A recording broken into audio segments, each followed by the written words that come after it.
I'm Anna. Everything changed in my life after 5 years of marriage with Paul. We were a typical couple. I worked as a teacher, and he was a manager at an energy company. Life was simple until Paul's dad passed away, leaving his mom Elaine alone in their family home. That's when Paul dropped a bomb on me. One night, he said, "Anna, we need to talk." His serious tone made me stop scrolling on my phone. I asked, "What's going on? Is everything okay?" Paul took a deep breath and said, "It's about Mom. She's alone in the old house since Dad passed. I think we should move in with her." My stomach sank. Move in with Elaine? She and I don't get along. Are you serious? This is a big deal. He leaned on the kitchen counter, looking determined. I know, but she's my mom, and she's struggling. Besides, we're just wasting money on this rented apartment. I sighed, running my hand through my hair. But this is our space, our home. Living with your mom is a whole different thing. Paul pleaded, "Please, Anna. It's not just about the space. It's about family. Mom needs us." Feeling cornered, I asked, "Does your mom need us, or do you need your mom?" He frowned. "That's not fair, Anna. I'm not asking you to live in a dump. It's a huge house with plenty of room for all of us." I crossed my arms, feeling the tension building up. "So, we're just going to uproot our entire life because Elaine wants it that way?" Paul's tone got firmer. "It's not that simple, and you know it. I'm thinking about what's best for everyone." I retorted, "Everyone, or just Elaine?" He threw his hands up in frustration. "Come on, Anna, can't you see the bigger picture here?" I glared. "I am seeing the bigger picture, Paul, our life, our independence, not just pretending to be a happy family in that gloomy old house." The argument went in circles, but eventually, I gave in for the sake of peace. Moving day arrived, and it was as uncomfortable as I had anticipated. Elaine's house was this imposing old structure with echoing rooms and a constant chill. Elaine welcomed us with a stiff smile. "Welcome to my home. I expect you to respect my ways." I forced a smile. "Of course, Elaine. We appreciate you letting us stay." Living with Elaine felt like living with a hawk. She had a comment for everything. "Don't put the dishes away like that," or "You're overwatering the plants." It was relentless. One night, after a particularly harsh critique on my cooking, I exploded to Paul in our room. "I can't seem to do anything right for your mother. It's like living with a drill sergeant." Paul rubbed his temples, looking just as frustrated. "Anna, just give it time. She's old and set in her ways." I threw my hands up. "So we're supposed to tiptoe around her forever?" He had no answer, and honestly, neither did I. This house, with its constant surveillance and Elaine's scrutinizing eyes, was suffocating. Life in Elaine's house was becoming a daily grind. Just when I thought I could handle it, Paul dropped another bombshell. It was a lazy Sunday afternoon, and I was trying to find some peace in the garden when he came out. "Anna, we need to talk," Paul said, leaning on the garden gate. I looked up, feeling a knot in my stomach. "What now, Paul?" He took a deep breath. "I think you should quit your job and stay home. We're spending a fortune on a nurse and housekeeper for Mom. It makes more sense." I stood up, anger rising. "Quit my job, Paul? I love teaching. It's not just about the money." He ran his hand through his hair, his tone getting edgy. "I know, but think about it. It'll make things easier around here." I shook my head, disbelief washing over me. "So what? I just become a full-time maid and nurse? That's not the life I want." Paul's voice rose. "It's not about what we want, Anna. It's about what's practical. My mom needs us." I glared at him. "No, your mom needs you. I didn't sign up to be her caretaker." He shot back. "Well, things change, Anna. We need to adapt." Adapt? That word felt like a slap. I loved my job, my independence. This wasn't adapting. This was sacrificing. "You know what, Paul? Fine, I'll do it. But don't expect me to be happy about it." He sighed, a look of relief crossing his face. "Thank you, Anna. It means a lot." But it didn't feel like a victory. It felt like I was losing a part of myself. Quitting my job was tough, But the days that followed were even harder. I was now a full-time housekeeper, nurse, and cook. Elaine, as always, had something to say about everything. "Those curtains need a wash," she'd comment, or "the soup is too salty." It was never ending. One day, I snapped. "Elaine, can you just stop? I'm doing my best here." She looked taken aback. "Well, I'm sorry if I have standards, Anna. I'm not your servant. I'm your son's wife. I'm here trying to help, and all you do is criticize me." There was a moment of tense silence, and then Elaine's expression softened slightly. "I know you're trying, Anna. I'm just used to things a certain way." I sighed, feeling the tension drain out of me. "I know, Elaine, but I'm not you. I have my way of doing things." From that day on, things were slightly better. Elaine toned down her criticisms, and I tried to accommodate her quirks. It was a fragile truce, but it was better than the constant battles. As time dragged on in Elaine's house, the atmosphere grew tenser, almost suffocating.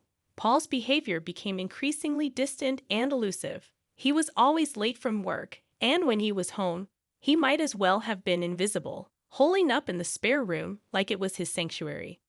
One evening, unable to bear the silence and distance anymore, I cornered him in the kitchen. "Paul, what's going on with you? You're hardly here, and when you are, it's like you're not even my husband anymore." He'd avoided eye contact, stirring his coffee absent-mindedly. "Work's a nightmare right now, Anna. Just piles of stress." I leaned back against the counter, my arms folded. "I get stressed, Paul, but this feels like you're shutting me out. You're here, but you're not really here." He exhaled heavily, his gaze still fixed on his coffee. "I don't know what you want me to say, Anna. I'm just really tied up with stuff." I wanted to believe him, to understand, but something inside me screamed that there was more to it than that. Then there was Lucy, Paul's sister, who seemed determined to add to the tension. Every visit from her felt like a trial. She'd look around the house with a sneer and say, "Still stuck in this old dump, huh?" I usually bit my tongue, but one day, her taunts hit a nerve. "Not all of us have the luxury to mooch off others, Lucy," I shot back. She just cackled, her voice grating on my nerves. "Oh, look at you playing the martyr in a haunted house. Pathetic." I clenched my jaw, holding back a barrage of words. Paul, ever the silent bystander, offered no defense. His silence felt like another jab, another confirmation of the growing gulf between us. The most significant change, however, came with Elaine. One day, she called for Lucy, her voice frail and desperate. "Lucy, I need help with a bath. I can't manage on my own anymore." Lucy's response was cold and cutting. "Help yourself, Mom. I'm not your caretaker." Elaine broke down in tears, and my heart couldn't take it. Despite our rocky history, I couldn't leave her in that state. I helped her with the bath, and something between us changed that day. Elaine started to warm up to me, treating me less like an intruder and more like a daughter. It was a welcome change, but it also highlighted how far Paul and I had drifted apart. The house felt colder, emptier despite Elaine's newfound warmth towards me. The walls seemed to echo with the growing silence between Paul and me, a chasm that widened with each passing day.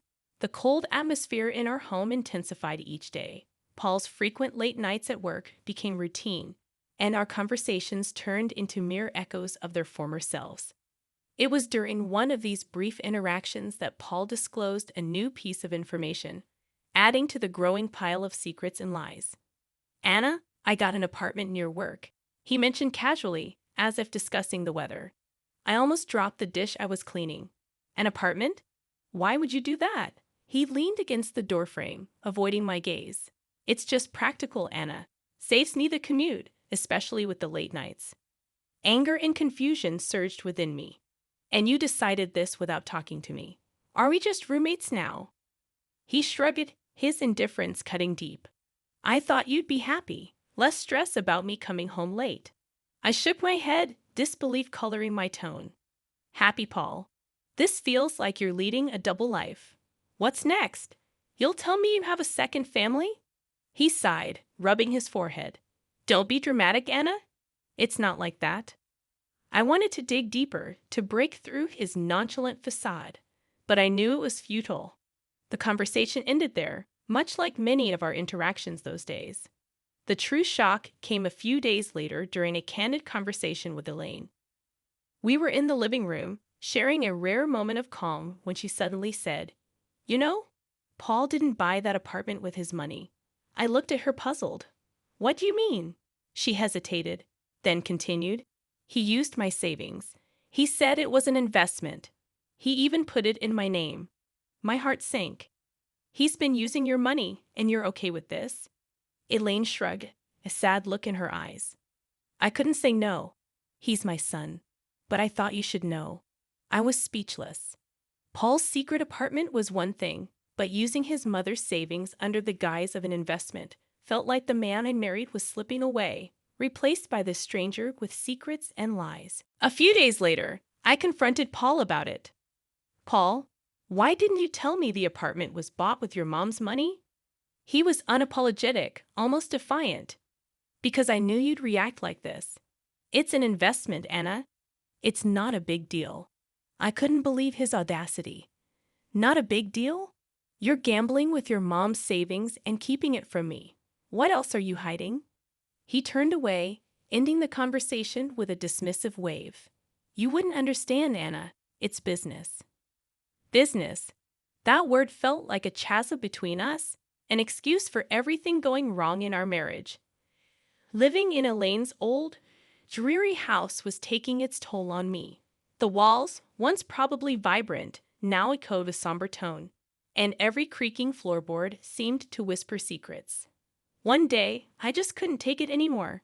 "Elaine, have you ever thought about renovating the house?" I asked over breakfast. "It could use some freshening up." Elaine looked up from her tea, surprised. "Renovate? I haven't thought about it in years. It's such a big task." I nodded, feeling a spark of enthusiasm. "I know, but it could really brighten up the place. Maybe just start with a new coat of paint or some new wallpaper." Elaine considered it for a moment. "Well, I suppose it wouldn't hurt to bring some new life into this old house. But are you sure you're up for it?" I smiled, eager for a project. "Absolutely.